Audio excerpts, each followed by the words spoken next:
Shalom Aleichem. Pada video sebelumnya, admin mengisahkan tentang pertempuran sengit yang terjadi di gerbang kota Wina, di mana pasukan Ottoman yang dipimpin oleh Wazir Agung Kara Mustafa Pasha berhasil dipukul mundur oleh prajurit Austria, dibantu oleh koalisi Eropa yang dipimpin oleh Raja Charles IV dari Kekaisaran Romawi Suci dan Jan Sobieski dari Polandia. Pertempuran 14 jam yang terjadi di depan gerbang kota Wina menjadi awal mula mundurnya pengaruh Ottoman sebagai sebuah kekaisaran yang tangguh di kawasan Eropa Timur, dan juga menjadi awal mula revolusi peradaban di Eropa. Revolusi peradaban di Eropa yang terjadi saat itu dipengaruhi salah satunya oleh penemuan biji ajaib yang kita kenal dengan kopi untuk saat ini, yang ditinggalkan oleh para prajurit Ottoman di kemah-kemah militer prajurit Ottoman akibat kekalahan perang pada waktu itu. Nah, jika Anda melewatkan kisah pertempuran sengit ini, Anda bisa menontonnya dan mencari link video pertempuran di deskripsi video ini. Dan sebelum admin melanjutkan pembahasan, admin mengingatkan Anda untuk subscribe dan membantu channel ini untuk terus berkembang. Pemirsa, seperti yang sudah admin bahas sebelumnya, bahwasanya kopi yang ditinggalkan oleh prajurit Ottoman di tenda-tenda militer pasca pertempuran di gerbang kota Wina ditemukan oleh para prajurit Austria dan kemudian dibagikan sebagai kompensasi atas jasa-jasa mereka pada pertempuran itu. Salah satu orang penduduk kota Wina yang menerima kopi membuka kedai untuk yang pertama kali di kota Wina. Suatu kali Pastor Marco di Aviano berjalan-jalan di kota Wina dan memutuskan untuk berhenti di sebuah kedai kopi itu. Pagi itu Pastor Marco memesan secangkir kopi, tapi ternyata ramuan kopi itu terlalu pahit dan tidak terlalu disukai oleh Pastor Marco. Maka Pastor Marco meminta pemilik kedai itu untuk menambahkan gula, susu, dan madu. Racikan kopi itu terasa lebih manis dan nikmat. Lalu Pastor Marco menyukainya. Resep kopi yang dipesan oleh Pastor Marco itu lalu dinamai cappuccino karena warnanya kecoklatan seperti jublah biarawan Kapusin. Dan untuk menghormati Pastor Marco sebagai penemu resep yang kebetulan adalah seorang biarawan Kapusin, kopi ditemukan dan dikonsumsi oleh orang-orang Arab sejak abad ke-9. Biji kopi sebenarnya berasal dari Afrika dan kemudian ditemukan oleh seorang ilmuwan Arab yang bernama Ibnu Sina dan dijadikan oleh orang-orang Arab, terutama para prajurit, sebagai minuman energi. Maka tidak heran jika para prajurit Turki Ottoman pada waktu itu memiliki ketahanan fisik yang luar biasa pada saat bertempur. Prajurit Ottoman yang memang sebagian besar adalah Muslim diharamkan untuk minum minuman beralkohol. Maka kopi menjadi alternatif minuman penghangat karena diracik dengan rempah-rempah dan juga menjadi minuman energi. Nah, pemirsa, itu tadi adalah pembahasan singkat mengenai sejarah awal mula peredaran kopi dan cappuccino di kawasan Eropa. Lalu apa hubungannya dengan revolusi peradaban yang terjadi di Eropa?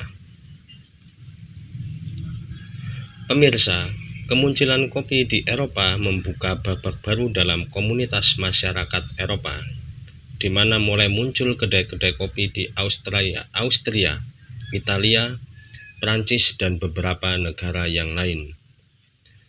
Berbeda dengan orang-orang Arab yang menyukai kopi murni kurang diminati oleh orang-orang Eropa pada masa itu. Tetapi kopi cappuccino yang ditemukan di kota Wina menjadi kopi yang populer dan difavoritkan oleh orang-orang Eropa.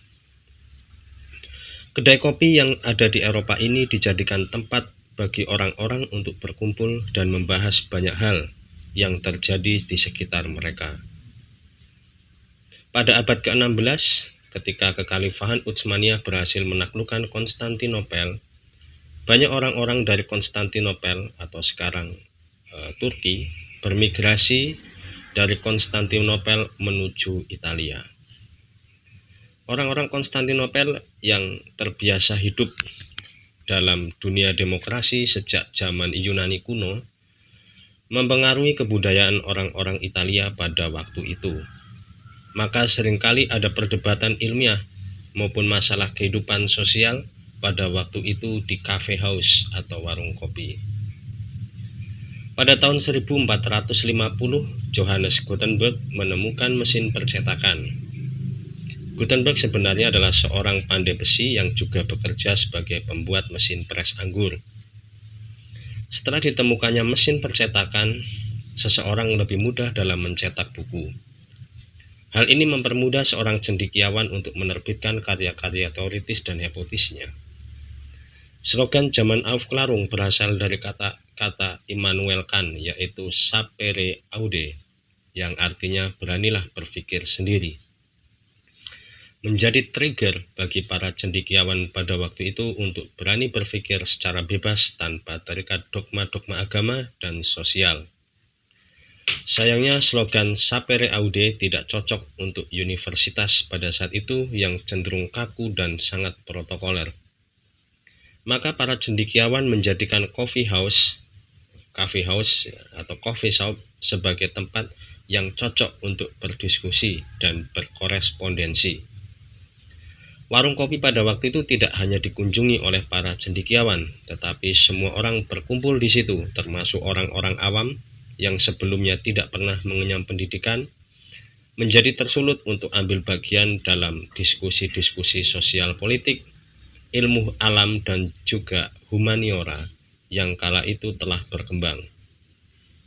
Bahkan dalam pernyataan awal admin tadi, di mana Pastor Marco mengunjungi warung kopi, memberikan sebuah kemungkinan bahwa rohaniawan juga sering meluangkan waktu untuk berada di coffee house. Suasana warung kopi yang memang sangat representatif untuk berdiskusi, di mana semua orang dari berbagai kelas sosial dapat berkumpul bersama, mempengaruhi cara baru penulisan buku. Para cendekiawan pada waktu itu tidak menulis buku yang tebal-tebal dan sangat ilmiah seperti pada zaman Renaissance, tetapi cenderung membuat sebuah pamflet yang berisi tentang opini dan tulisan-tulisan ilmiah dan meletakkan di coffee shop yang kemudian menjadi konsumsi para pengunjung yang datang ke coffee house waktu itu. Kadang pamflet juga berupa resume sebuah buku yang ditulis oleh seorang filsuf atau saintis. Maka selain tercipta diskusi di coffee shop, muncul pula korespondensi di mana orang-orang yang tertarik dengan sebuah buku akan berkirim surat dengan penulis buku itu. Penemuan mesin cetak, munculnya warung kopi, dan budaya diskusi serta menulis menjadi munculnya sebuah fenomena sosial di Eropa pada waktu itu yang disebut dengan Republik Literasi, atau dalam bahasa Latin disebut dengan Res Publica Literaria, di mana orang-orang Eropa pada waktu itu mulai berani berpikir secara kritis terhadap fenomena sosial yang terjadi dan mampu mengambil sikap. Republik Literasi ini ternyata tidak hanya mempengaruhi peradaban Eropa. Negara-negara yang kala itu memiliki wilayah koloni di Asia dan Amerika turut serta memberikan pengaruh kepada masyarakat di luar Eropa, bahkan di Indonesia. Di Indonesia, kita mengenal R.A. Kartini yang pada waktu itu berkorespondensi dengan para sahabatnya di Eropa dan mencetuskan sebuah pemikiran emansipatif dari karyanya yang berjudul Habis Gelap Terbitlah Terang. Slogan Kartini ini sebenarnya merupakan salah satu bentuk dari nilai-nilai pencerahan pada waktu itu. Maka lucu jika hari ini Hari Kartini hanya dijadikan sebagai ajang fashion show pakaian daerah di sekolah-sekolah di Indonesia. Sebab Kartini menjadi pahlawan nasional itu bukan karena fashion show, melainkan budaya literasi yang sudah ada pada waktu itu. Revolusi Prancis menjadi salah satu akibat yang ditimbulkan dari munculnya fenomena Republik Literasi ini. di mana bangsa Prancis yang dulu tersekat dalam kelompok-kelompok sosial mulai menyadari pentingnya demokrasi dan menggulingkan pemerintahan monarki. Akibat dari revolusi Prancis ini, beberapa negara termasuk Inggris membatasi peredaran kopi dan melarang pendirian coffee shop karena coffee shop dianggap sebagai tempat untuk pemufakatan makar. Pemirsa, demikian kiranya narasi yang bisa admin angkat dalam video ini. Video pertama tentang pertempuran Wina yang admin buat bukan semata untuk mengglorifikasi sebuah pertempuran, tapi di sini admin hanya ingin memberikan pemahaman bahwa dunia ini memiliki keterkaitan antara satu dengan yang lain dalam sejarah tersebut. Dalam video berikutnya, admin akan membahas mengenai cara gereja dalam memanfaatkan budaya literasi di kalangan jemaat gereja. Demikian pembahasan admin. Terima kasih Anda sudah menyimak video ini. Jika Anda menyukai pembahasan admin, Anda bisa membagikan kepada para kisanak dan nyisanak di luar sana. Anda juga bisa memberikan komentar dalam video ini dan membantu channel ini terus berkembang. Terima kasih. Tuhan memberkati. Shalom alaikum.